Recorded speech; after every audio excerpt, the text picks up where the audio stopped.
I'm thrilled to introduce JP Joffrey Hard Tango Chamber Band with a special guest Laura St. John playing violin. Please welcome, and here we are. Hello. Well, hello everyone. Thank you so much for being here. We are very excited to be sharing some new music with you. We are very used to play this music at night, so it's a little bit hard for us, but we are glad it looks a little bit dark now. Anyways, we're gonna start with a piece that is called "After the Curtains," written for violin and bandoneon, followed by "Universe." So thank you so much.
Well, thank you so much. The next piece we want to play is called Taranguino, and it's a composition I wrote inspired by my grandfather, who was an accordion player, and he always wanted to play the bandoneon, the instrument I'm holding right now. It's a very particular instrument because every button plays two notes. One note when I open the bellows, and the same button when I close change the pitch. And the interval is always different. And in this hand I have the lower register. Here I have a C opening, and when I close, it becomes an F. And the interval is always different again. So we have to practice 4 keyboards, 2 keyboards opening and 2 keyboards closing. So that's why my grandfather chose the accordion. So I wrote this piece for him. It's called Taranguino.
Thank you so much. The next piece we want to perform is called After the Rain, and I wrote this piece inspired by my father. As you can tell, I get a lot of inspiration from my family. So this is Después de la lluvia, which means after the rain.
Chris Johnson on the double bass.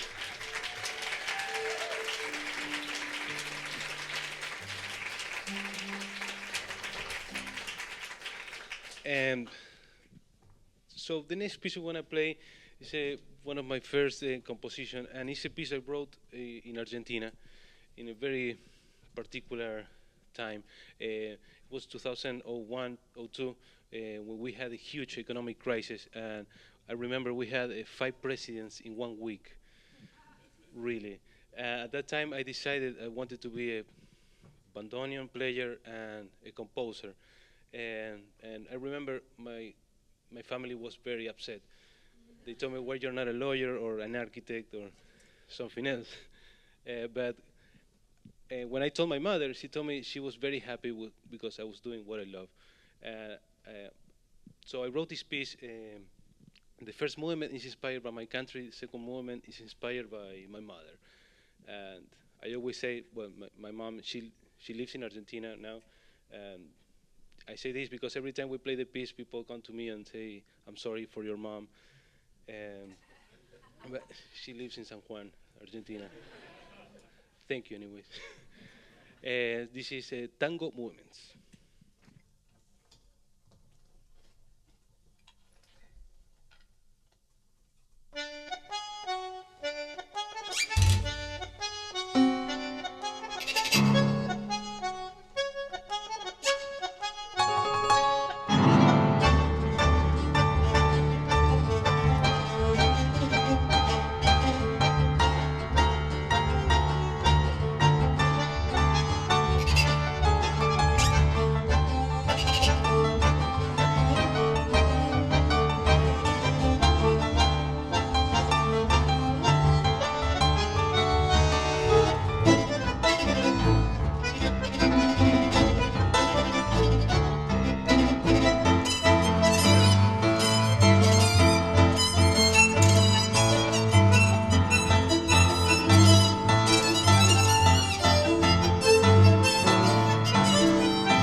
Thank you so much.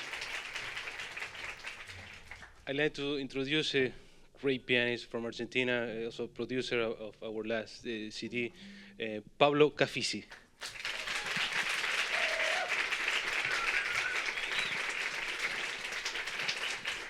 On the cello, Amy Kang.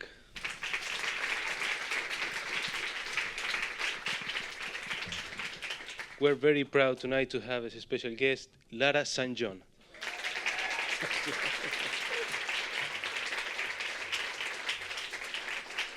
And once again on the double bass, Chris Johnson.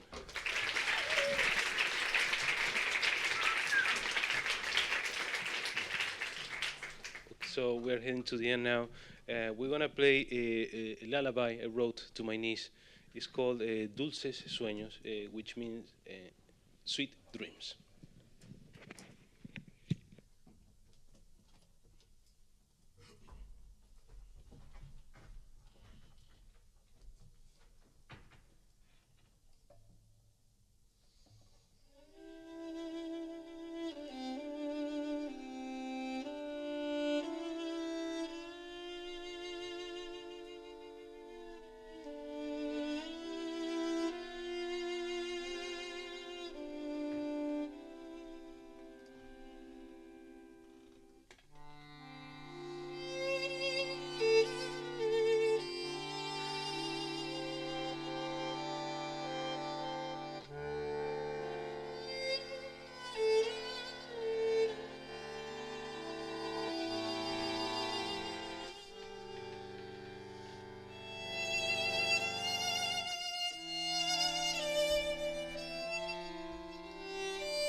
Line Haddad and Diego Blanco again.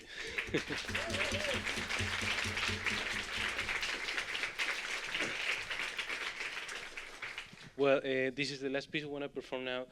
Before that, we want to thank you all for coming this morning and just to say tonight. all the time. And we're very, very glad to be here. And thanks, Google, for inviting us. It's a great, great opportunity for us. And we're going to say goodbye with a piece I had the pleasure to record with Paquito Rivera a few years ago. And now Lara is going to play the clarinet part. And this is Primavera, which means spring. So thank you so much.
Thank you so much for what you did here. Uh, we have two microphones open for questions. We have a few minutes. Can I ask you a question? So,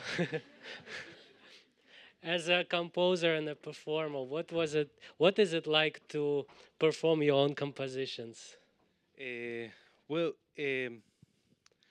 I I always felt like composing and performing goes together. I feel like if I am just playing someone else's music, I feel like a little bit empty. If I am, and if my music is performed by someone else, I also feel a little bit empty. So I feel like composing and performing is the right balance for me. You know, in my personal experience, it's a it's a little bit sometimes in the beginning when I first moved to New York. It was a little bit complicated to to start presenting my own music. I had to learn the traditional repertoire for tango, for the music of Piazzolla. Little by little, I started playing my music, and then people started to ask me to play more my music. At some point, some presenters asked me to no, just perform your music. Um, and nowadays, well, for the past 2 years, I've been mostly only just playing my music. Well, I'm very happy for that. Thank you.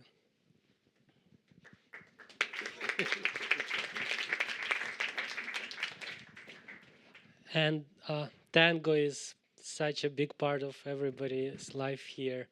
I just want to ask, what is tango for you, and for whoever wants to answer the question? Someone was. Diego, can you answer? Yeah. Um, wow, tango is, it took a lot of stages. I've been dancing tango for a long time. And first it was fun, and then it became a passion. Today is more like a companion and a passion and my future. So it depends. It really takes on many shapes. Tango's a practice, you know. You learn a lot about yourself through tango, through practicing. I'm sure through the music as well. I haven't played an instrument yet, so I don't know. But through the body, it definitely teaches you a lot about yourself. So it's everything, I think.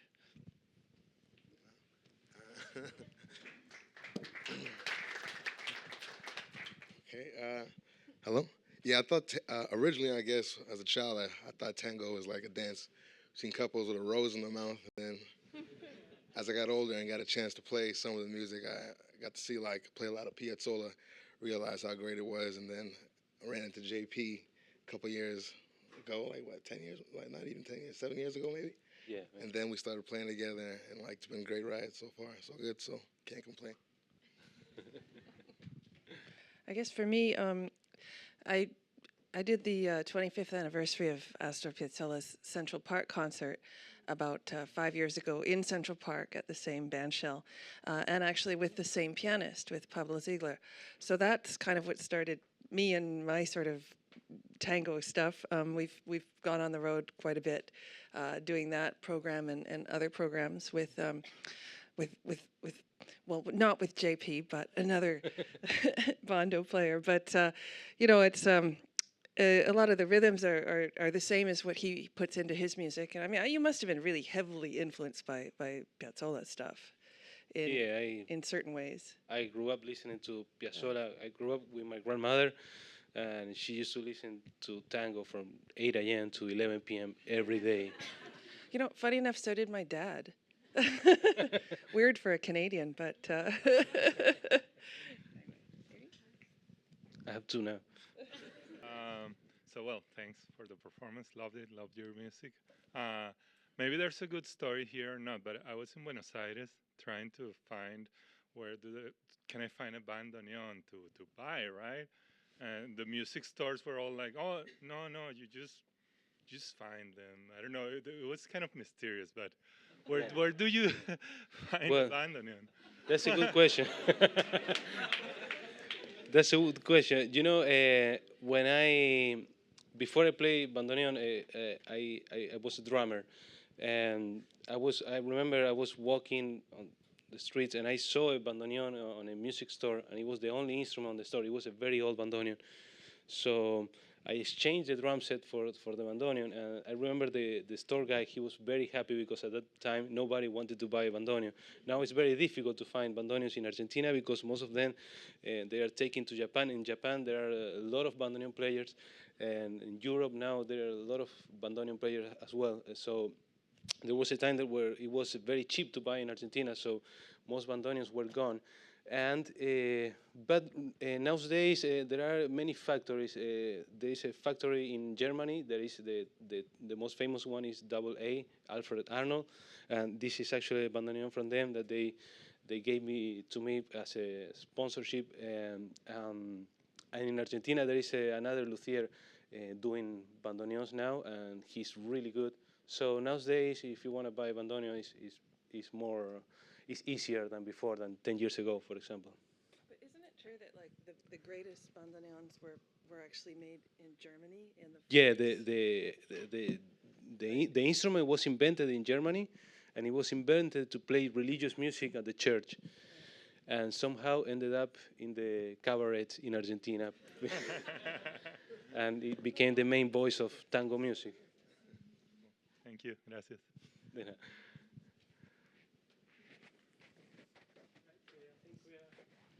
Just one question. Where can we listen to you in New York?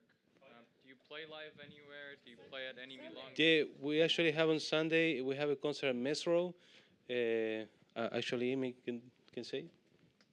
Yeah. So we play at different places like concert halls and like jazz clubs. This Sunday we'll be playing at a jazz club called Mesro in the West Village. It's on West 10th Street. It's like a little basement space, but it's beautiful. It's intimate and kind of like the perfect setting for this music. Yeah, after that, Sunday evening, 8 o'clock. great. And after that, we're going to Korea to perform in a new hall, Lotte Hall in Seoul, and then Japan. And well, if you want to know more dates, it's on our website. It's jpjoffre.com /Hard Tango Chamber Band, and there you can find more information about us. And what's your synergy with the dancing? You didn't mention you're playing at any Milonga, so that's why I'm asking. Yeah. Well, when I moved to New York, I started working a lot of milongas. My dream was always to play a concert set up, and so that's like kind of following the Piazzolla tradition. So I'm not at the moment playing in milongas or with dancers. In this special case, well, Lynn and Haddad and Diego Blanco are amazing dancers, and we're very happy to do it. But mostly, like they say, 95% of the time we are doing like a concert, like the way we just did it. Yeah. Thank you. You're welcome. Thank you. Okay.